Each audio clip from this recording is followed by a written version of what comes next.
په دې اخره کې یارول کوي انذار دی په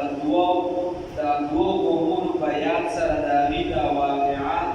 دا د خلکو د بیا راوړاندې کوي مخکې تېره شوې الله رب العزت اوس د دې قومونو تذکرې کوي الله وایي چې صرف د نوح علیه السلام دا قوم نه و چې دې ته مې پیغمبر راولېږه او دې په هدایت شو بس الله وایي نه ثم بعثنا من بعده رسلا وی د دې نه پس مې بیا پیغمبران راولېږل الی قومهم د دوی قوم ته فجاءوهم بالبینات پس هغوی راتګ وکړو دې ته په ښکاره دلایلو سره خو دې په ایمان نه راوړو هغې دروغجن وګڼل نو موږ ورته په زړه باندې مهر وو الله وایي په زړه مو ورله مهر وو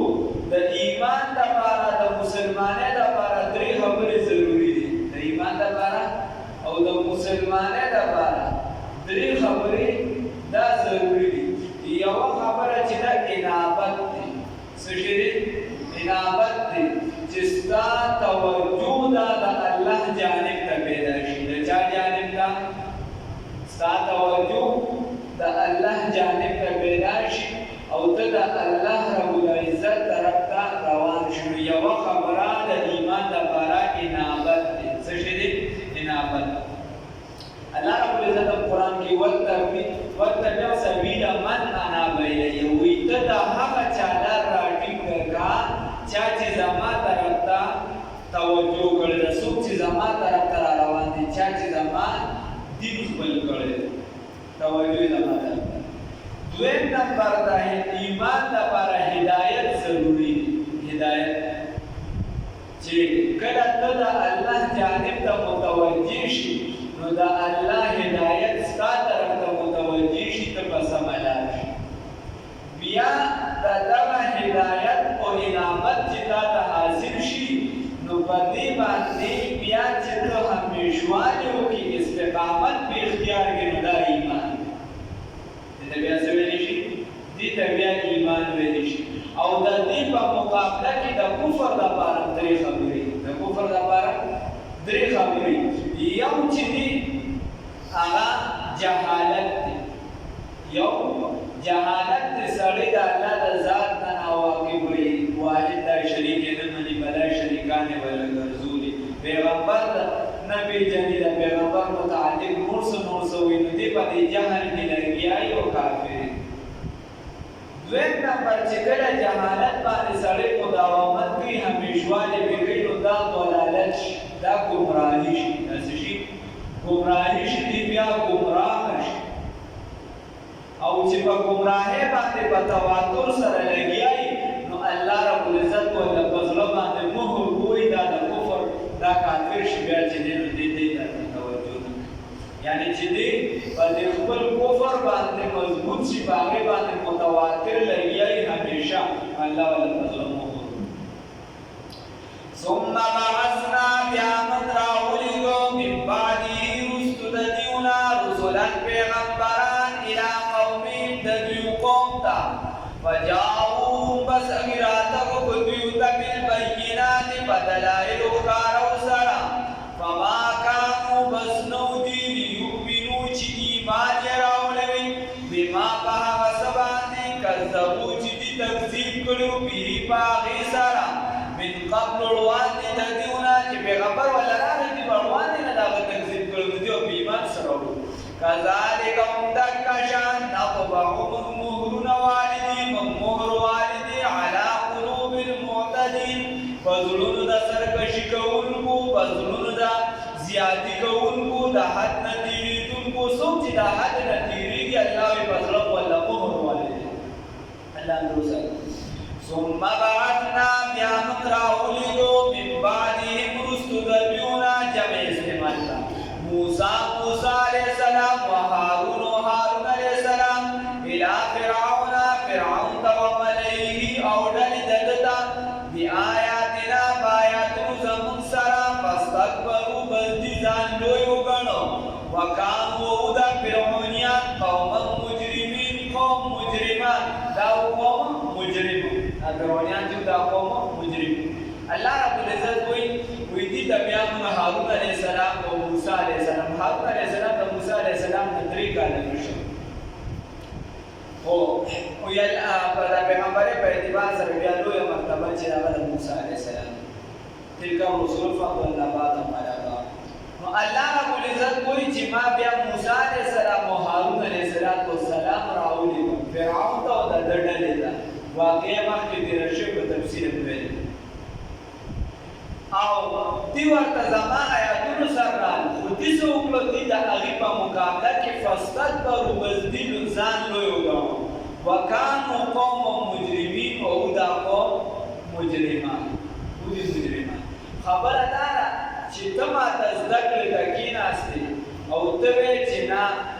زه خو د ده نه زیات پوهیم ما ته زیات مهارت دی په دې څیز کې یا زه عالم یم په هغه څه باندې چې دی پرې عالم نه دی نو بیا ته زما نه زده کړه نه شي او که ته وایې چې بهیر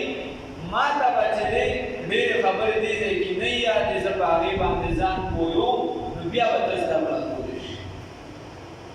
دی چې موسی علیه السلام ته کېناسته نو ده د ځان لوی ګڼي چې دی په دې نیت ناست و چې موسی علیه السلام پیغمبر دی لوی شخصیت دی نو بس د هغې به ده به زده کړه کړه او دی به په هدایت باندې پوه شوي خو ده د هغه ته د سره د ځان نه اوچت خو څه کې د ځان د برابروالي مطابق یې هم نه کتل ځکه دا نظریه د اوس نه ده چې دا عالمان په څه پوهېږي او دا دینداره په څه پوهېږي دا هغه ټایم کې دا نظریې را روان دي بیا به یوویشتمه پاره کې راشي دا خبره وي دا څه خو هغه ویل دی ده سره خو چې دی بنګړي هم نشته چې په لاس وکړي او ده سره خو چې دی ملغلرې هم نشته دا اوسنۍ نظریې نه راغلې تړي دي صرف د اوسنۍ تازه کې لګي نو الله رب العزت وایي ها نو خبره په دې کې دا نه فاستکبروا بس دوی ګڼي دي چې تکبر دا لویه څه خبره دي چې دا عمده کې ته اشاره ده چې دوی ځان لوی وګڼه د موسی علیه السلام نه ځان لوی ګڼه نو چې یو کس د بل نه ځان لوی ګڼي نو هغه خبره به څه وکړو د هغه په لار باندې به څه روان شي دوی خو تکبر وکړو د دې وجې دوی د هغه په لار باندې روان نه شو هدایت یې ونه فلما جاءهم الحق بس هر کله چې راغی دوی ته حق من عندنا زموږ د جانبنا قالوا وویل دي ان هذا یقینا دا سحر مبین سحر ښکاره دی دلته رسول الله صلی الله علیه وسلم ته تسلي ده نو ته وایې چې دې ته کې څنګه تسلي ده واقعا د موسی علیه السلام هغې کې تسلي ده تسلي دا ده چې د دې نه مخکې رسول الله صلی الله علیه وسلم ته ساحر وي که نه هغه ته یې دروغجن ووي که نه نو الله رب العزت ورته وایي چې دا یې صرف تا ته نه دي ویلي دا یې مخکې موسی علیه السلام ته ویلي دي دا یې مخکې هارون علیه السلام ته ویلي دي دا د دې زوړ عادت دی د دې کافرانو صرف شکلونه بدلوي را بدلوي فلما جاءهم الحق بس هر کله چې راغی دوی ته حق من عندنا زموږ د جانبنا قالوا وویل دي ان هذا نو د حق نه دلته مراد هغه معجزات دي فارسلنا عليهم الطوفان والجراد والقمل والضفادع والدم آيات مفصلات فاستكبروا وكانوا قوما مجرمين آیات هغه نښې دي چې په هر څیز کې به کټمل وي په هر څیز کې به چریا سپږې وي په هر څیز کې به وینه وه په هر څه کې به چندخان وو په هر داسې مختلف عذابونه بې الله په دغه یو آیات کې نه ذکر کړي دي بیا دغه شان معجزه وه موسی علیه السلام به طرف ته لاس درنه کړه چې واپس به روباسا به پړه کېده دغه شان چې دی موسی علیه السلام به امسا وغورځول د هغې نه به جراحان وشو نو دغه مختلف نو الله رب العزت وایي دلته دغه مراد دی حق تورات بیا وروستو هغه بیا وروستو کیسه نو الله رب العزت وایي چې په دې حق سره ورولېږل دوی ورته په جواب کې ساحر وي ښکاره قال نو وویل موسی علیه السلام اتقولون چې دوی ورته ساحر وي نو ورته په جواب کې څه وایي موسی علیه السلام ورته وایي اتقولون آیا تاسو وایې للحق په باره د حق کې لما جاءکم هر کله چې راغی تاسو ته سحر هذا چې آیا دا سحر دی تاسو کوم حق مې چې درته راوړو تاسو د دلایل ولې د معجزې ولې چې څه ټولې درته نشته سحر هذا تاسو دا وایئ چې دا سحر دی ولا یفلح الساحرون او حال دا دی چې هېڅکله هم نه کامیابېږي ساحران جادوګر دا بنګړان دوی هېڅکله هم نه کامیابېږي الله رب العزت وایي چې کوم ورپسې ورځي او دوی په دې ګډو وډو کې اخته دي دا هم د هغې په جنګ کې اخته دي قالو وویل دي اجئتنا آیا اوس دې ورته جواب کې څه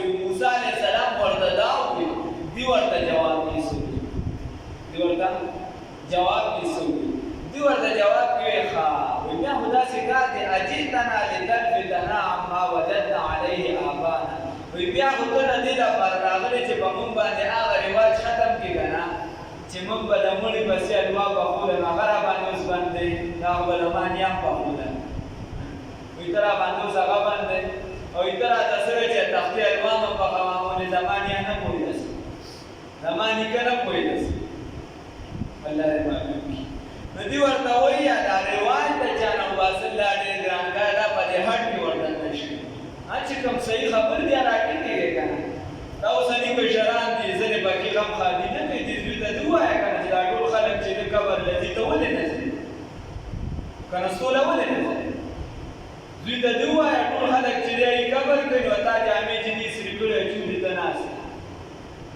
په دغه یې پوهې کړه په غلطو رواجونو ما په کوم سم دي باغې راوړه دوی ته ووایه که نه چې ټول خلک مخکې سر کې ناست دي ته ولې نه یې په سر کې مونځ ولې نه کوي دوی ته دا وښایه د دې وجې شاه شبري تامي صاحب ډېر ناشنا د بچو د تربیت یې څه خبرې لیکلي نو یو یې پکې دا لیکلې ده وایي چې چا له خیر خیرات هم ورکوي نو دا د بچو په لاس باندې ورکوي خیر خیر یو خو به د دې لاس کې برکت او خیر راځي دویمه خبره دا ده چې دې به د سخا عادت کېږي د ده ښه تربیت ورته په ښه رواجونې راوړي دکه شان یو یې پکې دا لیکلې ده وی الکانو ته به کرتین چې دې د دې جوګه نه وي چې داسې عمر ته رسېدلي یعنې چې کوم د ده د پوی عمر چې هغې ته نه وي رسېدلي نو حکیم الامت دې څه د پاسه 1400 کتاب یې لیکلي دي شاه شفیع تامي رحمه الله هغه د محدث بلکې مجدد دی سلمان ندوي رحمه الله په کتاب لیکلي دا د وخت مجدد دی مجدد په سلو کالو کې یو راځي هغه وایي چې دا کوم ماشوم تر څو د پوهې حد ته نه رسېدلی او هلک وي نو د ده په سر باندې به ویښته نه کړي دا شریعت هماسې بنکړي مخکې نه مړه باندې خو هغه چې کوم د تربیت خبرې کړي په هغې کې دا لیکلي چې دا ورته نه کړي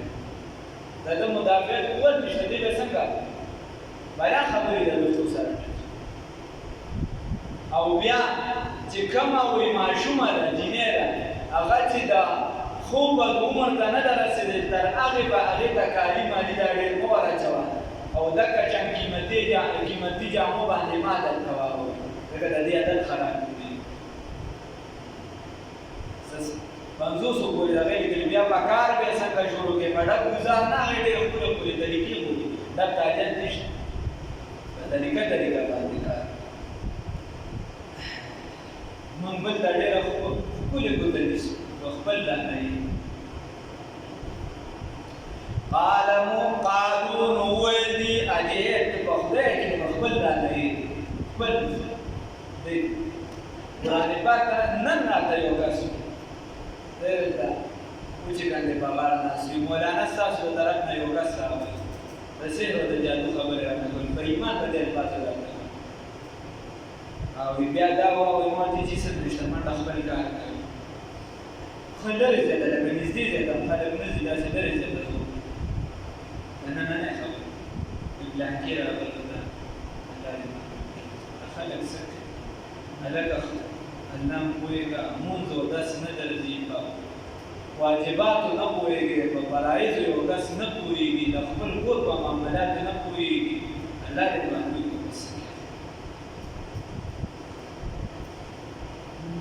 هغه سحر دلته دا د سحر مثلا ده هغه سحر چې په هغې کې د قرآن آیاتونه الټه پلټه شي هغې کې د خدای نوم الټه پلټه شي هغه سحر چې په هغې کې د غیب الله نه ډایرکټ په ډایرکټه د هغه نوم واخیستلی شي مدد ترې وغوښتلی شي چې څوک یې کړي هغه هم کافر شو او چې دا څوک ورته پیسې ورکوي او د دې لپاره تلي دیم کافر شي دیم کافر او هغه سحر چې ډایرکټ په ډایرکټه د غیب الله نه مدد دي او شرکیه الفاظ پکې نه خو بي سحر جادو وي ګناه کبیره ده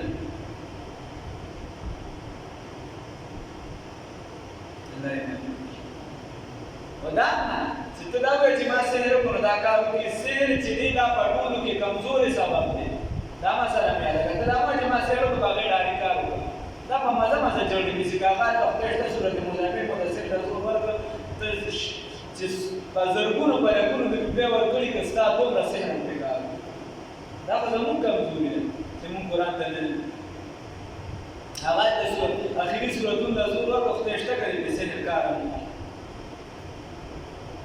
ایس بتا وزن دې په ایس بي سکو په توګه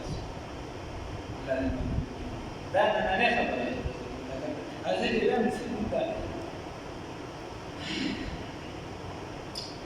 قالوا نوایدی انسان د قرآن سره وابسته کی او خپل اهل و عیال د قرآن سره وابسته کی قالوا وایدی اجئتنا نو دی ورته وویل چې دا راتګ کړی دی مونږ ته چې زمونږ نه دا رواجونه وباسي زمونږ نه دا رواجونه لري چې زمونږ پلار مو دي که به څه کوو زمونږ پلار دي که به څه کوو د دا چې هغه رانه وباسي وتكون لكم الكبرياء ومشري بستاشي چې زموږ د پلار نیکه رواج ختم شي او په دین روان شو خو ته به مشر شي بیا که په دین کې خو ته مشر یې ته پوهېږې موږ خو نه پوهېږو نو ته به تاسو دواړه به زموږ مشران شئ موږ به تاسو پسې شو نو موږ داسې ایمان نه راوړو چې تاسو مشران شئ موږ درپسې شو قالوا نو ویل دي اجئتنا آیا ته راتګ کوې زموږ طرف ته لتلفتنا دپاره دې چې واړوې موږ لره عما لها سنا وجدنا چې مندري دي منګه عليه باغي باندې آبانا خپل پلار دي کو وتكون لكم الكبرياء وګرځي ستاسو دپاره لویوالی فی الارض پسمکه کې وما نحن وموږ نه یو لکم ستاسو دواړو دپاره بمؤمنین ایمان راوړونکي وقال وویل دي فرعون ائتوني راتبو کې ماته بكل ساحر په هر قسمه ساحر باندې علیم چې ماهر وي علیم د معنا د ماهر دی بكل ساحر علیم په جادوګر ماهر باندې فلما جاء السحرة بس هر کله چې راتبو کو جادوګرو قال لهم موسی نو چې جادوګر راځه دنیایي طبقه چې څومره میدا مفاد پرست دی لومبي ډایرکټ چې د موسی علیه السلام سره مقابله نه کوله اول وفد جوړ وي د فرعون سره خبره وکړه که موږ مقابله وکړه زموږ لپاره به یې څه موږ له به راکوي څه موږ به مقابله وکړو بیا ورته فرعون وویل چې تاسو به زما خاص خلک شئ ځکه چې کار به یې ښکلي کوي فلما جاء السحرة بس هر کله چې ساحران کاکاګان قال لهم موسی نو ویل دي ته موسی علیه السلام القوا ورځوئ ما انتم ملقون هغه څه چې تاسو ورځوونکي رسۍ مسې وي اوس دا کوم کارونه چې کېږي او د رسونه وغیره نظربندي چې کوي دا نظربندي که چېرته صرف د خوشحالولو دپاره د یو بنده کېږي او ضروري وغیره نه شي ګڼلی نو بیا مباح دي ګناه پکې نشته او که چېرته په دې پیسه ګټلی شي پیسه پرې اخیستلی شي او بیا کسان لګیا یا چې دی نو دې له یعنې د خپل علم یوه درجه ورکړي نو بیا بې ګناه ده لکه نن سبا چې کومه لوبه او کوم چې بیا نور سحر دی فلما القوا دا صرف د بل مسمریزم یو څه بل او حقیقي چې کوم سحر دی نو هغه خو بیا یا شرک او یا ګناه کوي فلما القوا بل بیا چې هر کله دې وغورځول قال موسی نو وویل موسی علیه السلام ما جئتم هغه چې تاسو راتګ کړي دي به په هغې سره السحر دا خو سحر دی ان الله یقینا الله رب العزت سیبطله زر دی چې باطل به پرېږدي لره ان الله یقینا الله رب العزت لا یصلح نه کامیابوي عمل المفسدین عمل د فساد کوونکو نو علماو لیکلي دي ما ته چې دی نو دا سوندل باباجي رحمه الله چې 140 سال عمر پاکستان ټول علما هغه ته داسې کېناسته چې ډېر به دا تحیات شوي یعنې زه د باب المدارس مشر مولانا سلیم الله حافظ رحمه الله تعالی یکم مثالو هغه په مرتده تحیاتو په شکل ناست دا لوی د باندې برابر شي لوی لوی خلک ورته کېناستل د دین سوندل باباجي دا غلی رسول دا هغه بیا کوم پسوندلیه چې کومه ده هغه خواجه صدیقي صاحب د اجازت ورکړو هغې بیا عمل نه کړل نو هغې کې دا آیات چې قال لهم موسی د دې ځای قال موسی ما جئتم به السحر ان الله سيبطله ان الله لا يصلح عمل المفسدين قال موسی ما جئت فلما وبنشر قال موسی ما جئتم به السحر ان الله سيبطله ان الله لا يصلح عمل المفسدين د دې نه مخکې او وروسته چې څوک 11 پېرې مخکې درود قادریه چې کوم دی هغه یولس پېرې وروسته او بیا یو د سپریمنس کې دا آیات وو نو په دغه هیڅ قسمه سحر اثر نه کوي دا د طرفه ماته اجازه وه او تاسو کې کوم کس ورسره درود پادریه یادونه شي نو هغې ته زما د طرفه بیا اجازه ده هغې یې ویلی شي هغې ته اجازه ترې او هغې به د خپل ځان د بچو دپاره ویلی شي نور څه پکې نه کېږي نور پکې څه کوي درود پادریه دا به اللهم صل علی محمد وآله وعترته بعدد كل معلوم له اللهم صل على محمد وآله وعترته بعدد كل معلوم لك ودا داسې نه دی چې ګنې ته وایې چې په دې باندې موږ کارونه کړي دي دا موږ خلکو ته دلته ښودلي دي نو موږ یې عمل لیدلي دي ځکه یې درته وایم او قاضي بدرالله صاحب وایي هغه خو هم درود یاد کړی چې مخکې وروستو دې 3 پېرې هغه وایي چې ووایې او بیا 11 پېرې دا آیات ووایي نو هغې کې د هغې د طرفه ما ته اجازه خو نشته خو داسې ویلي دي او دې بل کې ما دا اجازه ده ويحب الله او چې بچا باندې شوي چې بالکل په هغه ته پته وي نو دا هغه پرېټاوي ختموي الله رب العزت تعالی توفیق راکړي د قرآن ته ويحب الله الحق الله تعالی ثابتوي حق لرا قرآن آیات داسې میاشتې کې څه مسله نه وي چې اجازه پکې صرف راشي نو دې کې لږ زور پیدا شي ويحب الله نور داسې کار کوي قرآن چې دی هغه څنګه چې شات چې دا څنګه وي ته پرې پوهېږي او که نه هغه خپل خوږوالی ويحب الله الحق وثابتوي الله رب العزت حق لرا بكلمات بخلو